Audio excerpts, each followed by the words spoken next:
man in Syria, he wanted to put in chronological order in his tafsir, commentary. Just also to show, the development in the dawah, in the message or mission of the Prophet ﷺ. So he started and he produced, I saw 2 volumes, he did.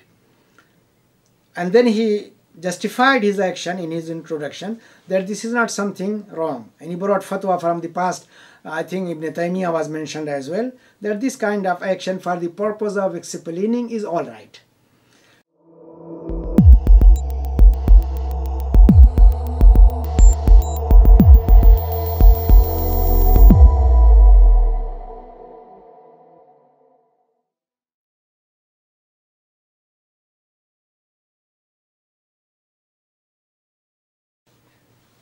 You were mentioning that there were some movements to arrange the Qur'an into chronological order.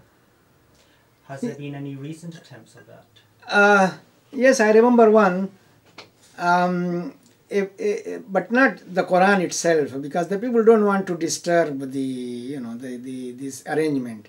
But you remember that in our area, when a child goes to learn the Quran, he is given from the back side. He starts learning from the shorter chapters. So he starts from the last part of the Quran. Nobody even objected at all that he is going in reverse. So for learning purpose, some people say that it could be done. So a man in Syria, he wanted to put in chronological order in his tafsir, commentary.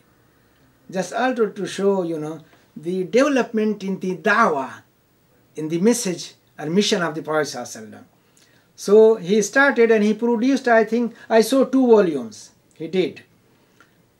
And then he justified his action in his introduction that this is not something wrong. And he brought fatwa from the past, Ibn Taymiyyah was mentioned as well, that this kind of action for the purpose of explaining is all right. But then something happened, he stopped. He could not continue.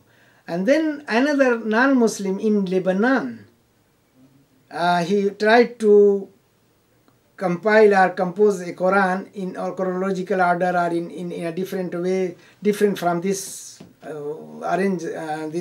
current system, and of course it was not accepted.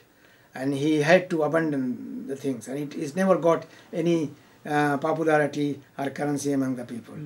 So no, that was at the time finished, but there is nothing wrong. You can select certain chapters and then you can comment on them for the purpose of learning and showing also the differences in style and in the content. Also Bint Shati, Aisha Abdul Rahman, a very learned lady of Egypt, who wrote 2-3 volumes about the tafsir of the Quran, and she wanted to highlight the beauty of the style, the eloquence of the Quran. And for that reason she chose some Makkan surah from the end of the Quran and tried to explain them from language side. So she selected at random where she thought this one should come first and this one should come later. So she did it, and there was no objection to that either. So for the purpose of teaching or learning or explaining, even today it could be done, but not for the purpose of reciting. Okay, good.